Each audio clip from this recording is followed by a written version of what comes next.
All right, I'm not implying that everybody's crooked. I'm not saying when you go to a store and you buy a pound of steak or you buy a pound of shrimp that somebody's shortchanging you. I'm not implying that when you buy gasoline at the gas station that you're not getting a gallon for a gallon. What I'm saying is this is just one of another of many things that have changed in our society, which there's no reason to have changed them. If you have to be walking around and looking behind your back all the time to make sure that somebody isn't sticking it in you, we've got a problem, and that's where we are today. We have fillers. We have things that are put into the food that we have no idea what it is. We have artificial sweeteners, as I said.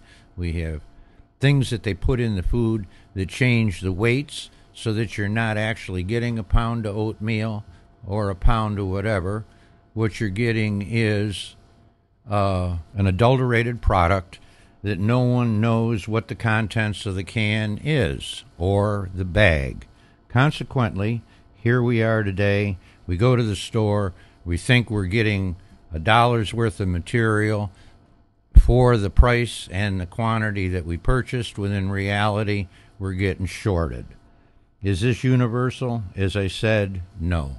Am I implying that it is? No. But what I'm saying is, if you want to be a smart consumer, you better start paying attention, because a pound is not a pound the world round any longer.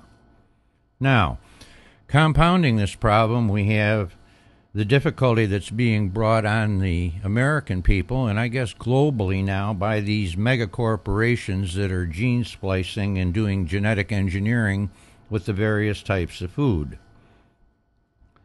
What they're doing is they're taking, and as an example, they're taking the corn and they've gene spliced it in order that it has a shorter growing period, or it's Roundup resistant, and Roundup is a weed killer that's put out by one of the major chemical corporations, and this is used in order to be able to supposedly increase the nutritional value and the profitability of these products that they're selling to us. Well, now we find out that not only are these things gene spliced, but now they're putting additives in them, and this ties into the current ongoing controversy about this H1N1 swine flu.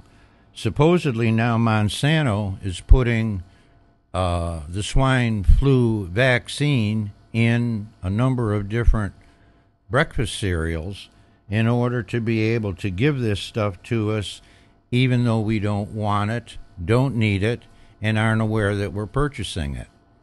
How is this happening? Well, supposedly the Food and Drug Administration is supposed to be administering these things, but unfortunately they're doing like everything else. A pound is not a pound the world around. What they can get away with is what they're getting away with, and they're selling you a troy ounce when in actuality what they're selling you is an Avoidropolis ounce, and they're screwing you out of 42.5 grains of gold. If this is all right with you, fine.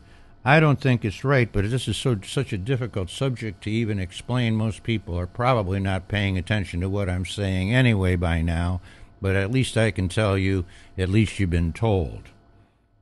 Now, with this all taken into consideration, we have to question the bad science that's being involved in changing these weights and measures, putting fillers, preservatives, and now these genetically engineered additives into the food. What is this doing to us, and what kind of science does this come from? It doesn't come from any kind of science. Everything that we know has been dreamed up within the last 100 years. Well, I shouldn't say that. Actually, it's been dreamed up back into the 1700s when they came out with the metric system, when they cobbled the mile and substituted the metric system. This is how they get everything mixed up. Why? Well, because that's the way they want it. They want everybody in a continual state of confusion, nobody knowing what's going on. And yet when you talk to all these erudite engineers and scientists and wonderful people, and you ask them, could you explain to me why bumblebees fly? How is that aerodynamically possible? And they'll say, well, bumblebees can't fly. Well, all I got to do is take you out and show you bumblebees can't fly. And like the bad science, this is all bullshit. And if people stop accepting these lies and start questioning the people that are presenting this to them, maybe eventually we're going to be able to straighten this mess out. In the meantime, you have to realize you're your own best protection.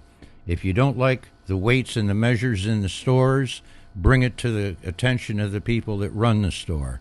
If they don't want to do anything about it, quit buying that particular product. It's just that simple. You have the money. You're the ultimate arbitrator as to how you spend that money. If you don't like what they're giving you, take your business elsewhere. If everybody takes their business elsewhere, this thievery will stop, and then I won't have to be making videos like this. As I've said, my name's Ray Stoner. This is the Church of the Muzzle Flash. I hope I've covered the weights and measures enough so that you have a basic understanding of what we're talking about.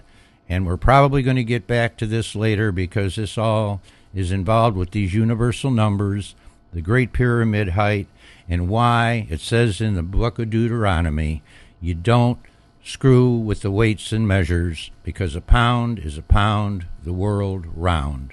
Thank you.